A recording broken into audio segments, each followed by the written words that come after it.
নমস্কাৰ বন্ধুসকল Assamese knowledge টিভিৰ আন এটি সাধাৰণ জ্ঞানৰ ভিডিঅ'লৈ আপোনালোকক স্বাগতম আজি আমি আপোনালোকৰ বাবে লৈ আহিছো আমাৰ প্ৰত্যেকৰে জীৱনকালত প্ৰয়োজনীয় এনে কেইটামান প্ৰশ্নোত্তৰ যি বিভিন্ন প্ৰতিযোগিতা বা সাক্ষাৎকাৰত আপোনাৰ সহায়ক হ'ব এইখিনিতে এটি অনুৰোধ যদি প্ৰথমবাৰৰ বাবে আপুনি আমাৰ চেনেলৰ ভিডিঅ' চাইছে তেনেহলে চেনেলটো সাবস্ক্ৰাইব কৰি কাষত থকা বেল আইকনটো বজাই আমাৰ যাত্ৰাৰ আপুনি সহযোগী হ'ব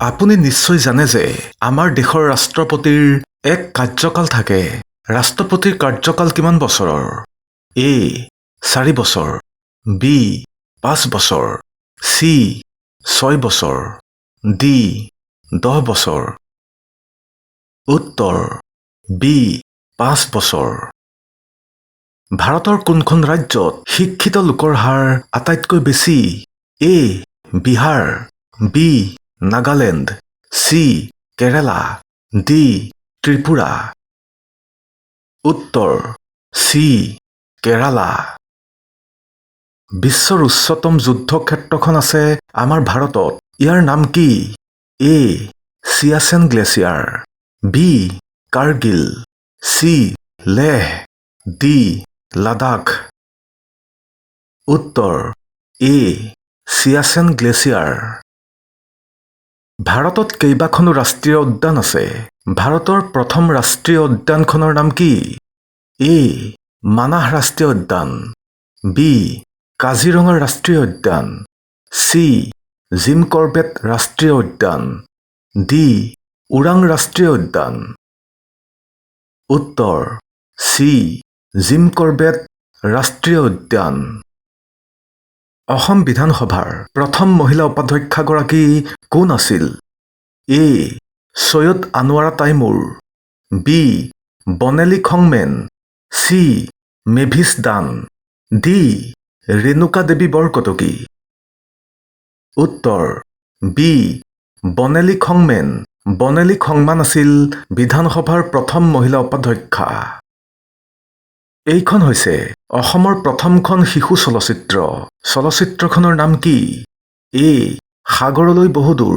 বি গৰখীয়া সি অবুজ বেদনা ডি হলধৰ উত্তৰ সি অবুজ বেদনা ই মুক্তিলাভ কৰিছিল 1993 চনত 1971 চনত ভাৰত পাকিস্তানৰ যুদ্ধৰ অন্তত কোনখন নতুন ৰাষ্ট্ৰ গঠিত হৈছিল এ ভূটান বি নেপাল সি শ্ৰীলংকা ডি বাংলাদেশ উত্তৰ ডি বাংলাদেশ 1896 চনৰ 27 আগষ্টত দুখন দেশৰ মাজত মাত্ৰ 38 মিনিটৰ বাবে এখন যুদ্ধ হৈছিল ই বিশ্বৰ আটাইতকৈ চুটি যুদ্ধ দেশ দুখন কি এ ইৰাণ আৰু ইৰাক বি ভাৰত আৰু পাকিস্তান সি ৰাছিয়া আৰু ইউক্ৰেইন ডি ব্ৰিটেইন আৰু তানজানিয়া উত্তৰ ডি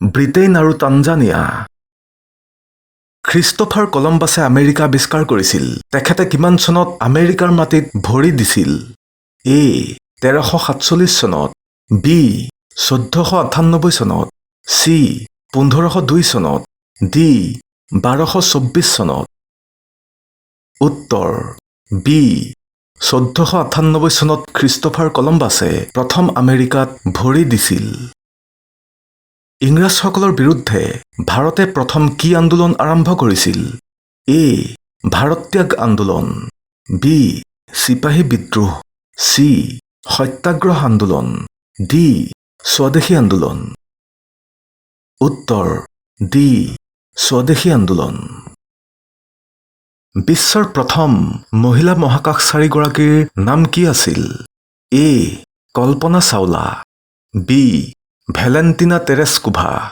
সি ক্ৰিষ্টানা কোচ ডি সুনিতা উইলিয়ামছ উত্তৰ বি ভেলেণ্টিনা তেৰেস্কোভা তেখেত আছিল ৰাছিয়াৰ মহাকাশচাৰী বিশ্বৰ ভিতৰতে ভাৰতত ডাকঘৰৰ সংখ্যা সৰ্বাধিক বুলি কোৱা হয় 1854 চনত ভাৰতত প্ৰথমটো ডাকঘৰ স্থাপন হৈছিল ই ক'ত হৈছিল? এ. কলকাতাত, বি. পুনেত, চি. দিল্লীত, ডি. পঞ্জাৱত। উত্তৰ এ. কলকাতাত। বৰ্তমান আমেৰিকাৰ ৰাজধানী ৱাশ্বিংটন DC। আমেৰিকাৰ পুৰণি ৰাজধানী কি আছিল? A. Philadelphia, B. White House, C. Texas, D. Washington. উত্তৰ এ. ফিলাডেলফিয়া। পৃথিৱীৰ আটাইতকৈ ডাঙৰ প্ৰাণীবিধৰ ওজন প্ৰায় 6500 কিলোগ্ৰাম। প্ৰাণীবিধৰ নাম কি? এ. হাতী, B. Giraffe, C. Dinosaur, D. নীলাতিমি।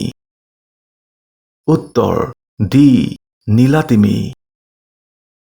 ভাৰতৰ কোনখন চহৰক স্কুলৰ ৰাজধানী বুলি কোৱা হয়? এ.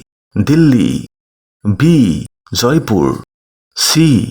মুম্বাই, ডি. দেৰাডুন। উত্তৰ ডি. দেৰাডুন। আমাৰ ভাৰতত থকা নদীসমূহৰ ভিতৰত কোনখন নদী আটাইতকৈ দীঘল? A. Ganga, B. Yamuna, C. Godavari, D. Brahmaputra.